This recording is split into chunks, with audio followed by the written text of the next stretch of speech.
और हमारी कैबिनेट में मंत्री सम्मानीय बाबूलाल जी खराड़ी साहब, कैबिनेट में हमारे मंत्री सम्मानीय कन्हैयालाल जी चौधरी साहब, कैबिनेट में हमारे मंत्री सम्मानीय हेमंत जी मीणा जी, सुरेश रावत जी, गौतम दत्त जी,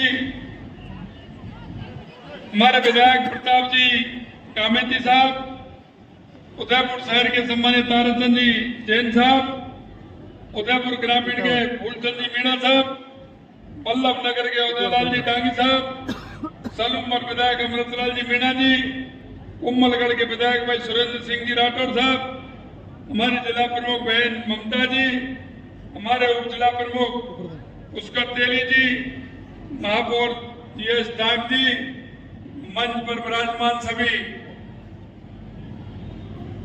मंचासीन नेतागण, सभी मेरे प्रेस के बंधु और इस कार्यक्रम में इतनी बड़ी संख्या में आए सभी मेरे पूजारी बुजुर्गों, नौजवान दोस्तों और इतनी बड़ी संख्या में आई मेरी माता और बहनों, आप सभी के चरणों में प्रणाम करता हूं, नमन करता हूं, वंदन करता हूं।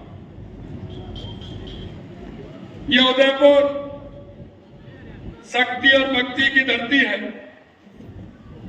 मैं ऐसी इस भूमि को प्रणाम करता हूं जहां महाराणा प्रताप का राज्याभिषेक हुआ, उनकी ऐसी इस पावन भूमि को भी मैं प्रणाम करता हूं। मैं भक्त मीराबाई वीर शिरोमणि महाराणा प्रताप की ये सौभाग्यशाली समझता हूं कि हम अपने आप को एक महाराणा प्रताप ने जिन्होंने की अपना एक मेवाड़ का देश नहीं पूरी दुनिया में स्थान बनाया और स्थान उनकी स्वाभिमान का प्रतीक था। उन्होंने किसी भी प्रकार से झुकना नहीं सीखा और उन्होंने इस मेवाड़ की धरती का पूरी दुनिया में नाम किया। ये हमारा उदयपुर शहर है, इसे झीलों की नगरी कहा जाता है। निश्चित रूप से मैं कहता हूं कि ये ऐसी पर्यटन नगरी है कि यहाँ राजस्थान आने वाला हर तीसरा व्यक्ति उदयपुर में आता है। यहाँ की खूबसूरत झीलें, शानदार किले, मंदिर, महलों, संग्रहालय और वन्य जीव अभ्यारण्य यहाँ की खूबसूरती को और निखारने का काम करता है।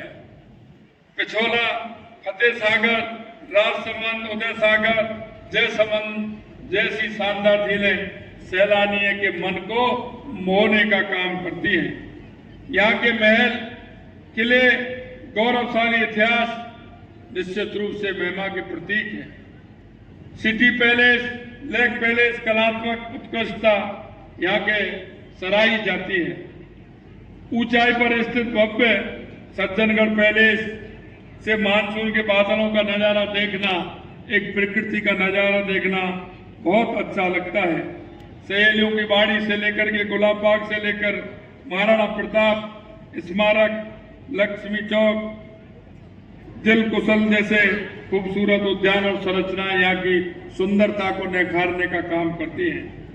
माननीय प्रधानमंत्री नरेंद्र मोदी जी चाहते हैं कि भारत दुनिया का प्रमुख वेडिंग डेस्टिनेशन बने और हमारा उदयपुर भारत के प्रमुख वेडिंग डेस्टिनेशन के रूप में उभर के सामने आए।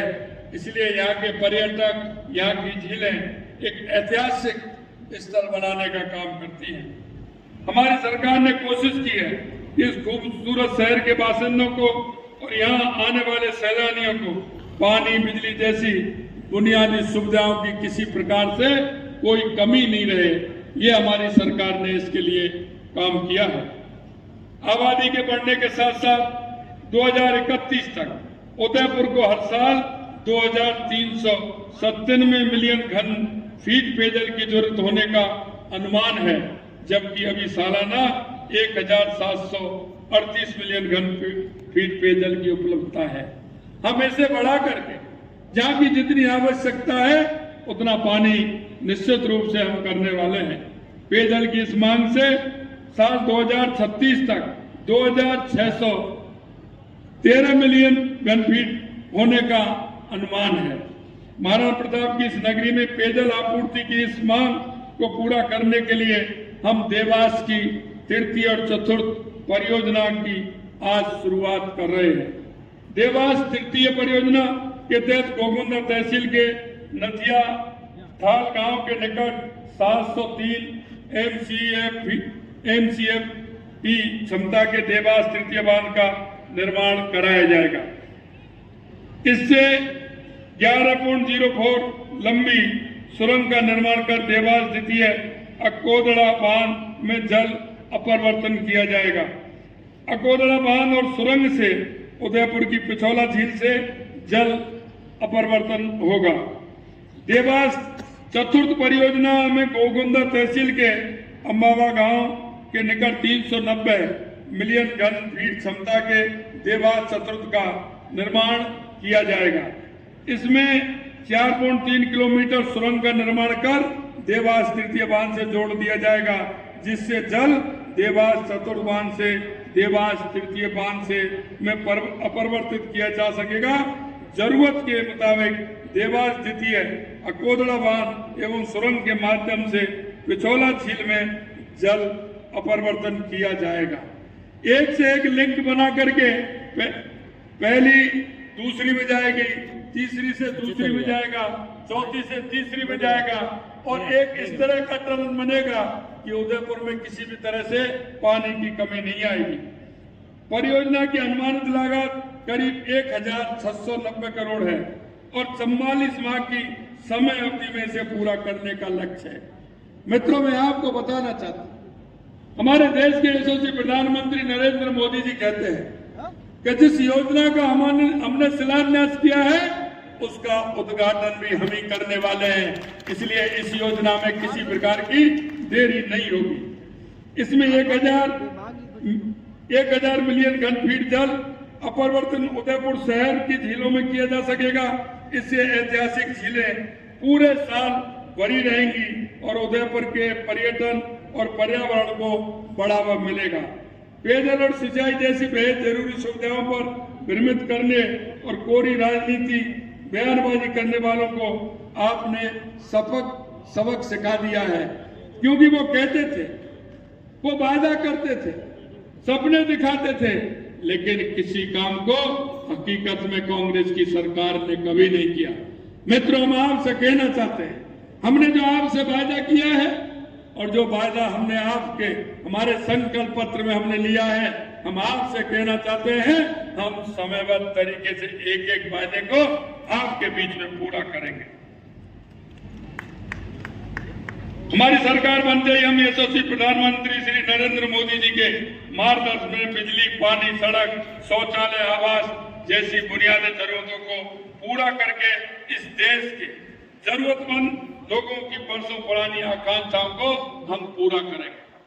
सरकार ने इन सुविधाओं को प्रदेश के सभी लोगों तक पहुंचाने का समयबद्ध कार्यक्रम तय किया है और प्रतिबद्धता के साथ काम करने से ये योजनाएं समय पर पूरी होंगी, ये मैं आपसे कहना चाहता हूं।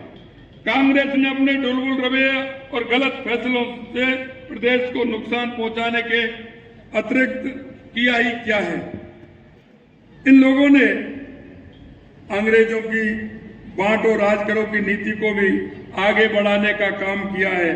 इन्होंने जाति आधार पर बांटने का काम किया है, इन्होंने पानी के आधार पर बांटने का काम किया, दिशाओं के आधार पर बांटने का काम किया, भाषाओं के आधार पर बांटने का काम किया। आज भी ये वही काम कर रहे हैं। देश प्रदेश को इतना नुकसान पहुंचाने के बाद भी इन लोगों का अभिमान कम नहीं होता, आए दिन अशोभनीय बातें करते हैं। एक समय था, मैं आपसे कहना चाहता हूं, आपने देखा होगा हमारे देश के यशस्वी प्रधानमंत्री नरेंद्र मोदी जी जिस बात को कहते हैं, जिस बात की गारंटी देते हैं, गारंटी पर भी गारंटी इस बात की देते हैं कि पूरा होने की गारंटी, कि समय पर हमारा काम पूरा हो, इसकी भी गारंटी देते हैं। मित्रों, मैं आपसे कहना चाहता हूं, जादूगर जी जादू तो करते हैं, लेकिन जादू ऐसा करते हैं। अभी आपने देखा होगा हमारी सरकार ने ट्रांसफर किए थे, उनको उनमें भी इतराज हो रहा है। उत्तराज उनको क्यों हो रहा है? उनकी नबज क्या है? उनकी नबज यह है कि उनकी सरकार में इस तरह के काम खर्ची से होते थे, खर्ची से उन काम करते थे, और जब वो खर्ची से काम करते थे तो उनको वो दिन याद आते हैं कि हम खर्ची से काम करते थे और खर्ची से किस तरह से ट्रांसफरों में एक उद्योग चलता था। आज हम आपसे कहना चाहते हैं, हमारी सरकार जो हमने आपसे एक एक वायदा किया है उस वायदे के मुताबिक आज हमारी सरकार चल रही है। मैं कहना चाहता हूं मित्रों, आपने देखा होगा हमने जहां जहां आवश्यकता थी हमने हर विधायक को आते ही सबसे पहले कहा था कि आपके विधायक क्षेत्र में कहीं भी आपकी विधानसभा में इस तरह की अगर रोड हो, जाने में परेशानी हो, किसी प्रकार की दिक्कत हो, तो आते ही हमने 5-5 करोड़ सभी विधायकों को आवंटित किया कि ऐसे रास्ते नहीं होने चाहिए जहां आने जाने में परेशानी हो। क्योंकि जोधपुर के अंदर आपने चुनाव से पहले देखा होगा 10 किलोमीटर का रास्ता था। देश के मुखिया कहलाने वाले वहां के मुख्यमंत्री 10 किलोमीटर भी हेलीकॉप्टर से जाना पड़ा। यह स्थिति कांग्रेस सरकार की थी। हमने सड़कों के लिए 1,500 करोड़ रुपए का प्रावधान रखा। जहां भी हमारी इस तरह से सड़कें खराब उनको तुरंत किया जाए। आपने देखा होगा कई जगह स्कूलों में फोटो आए थे कि बच्चे पेड़ के नीचे पढ़ रहे हैं। हमने कहा कि तुरंत हमने एक विधानसभा में 3 करोड़ रुपए देने का काम किया कि कहीं भी इसी तरह का कोई विद्यालय हो, कोई चिकित्सालय हो, उसमें तुरंत भवन बनाने का काम करें जिससे किसी भी तरह की कोई परेशानी नहीं हो। मित्रों, हम जनता के बीच में रहते हैं, जनता की बात को सुनते हैं और जनता के बीच में रह करके जनता के काम को हमारा जनप्रतिनिधि ध्यान देता है और उसी के आधार पर हमारी सरकार चलती है। मैं आपसे कहना चाहता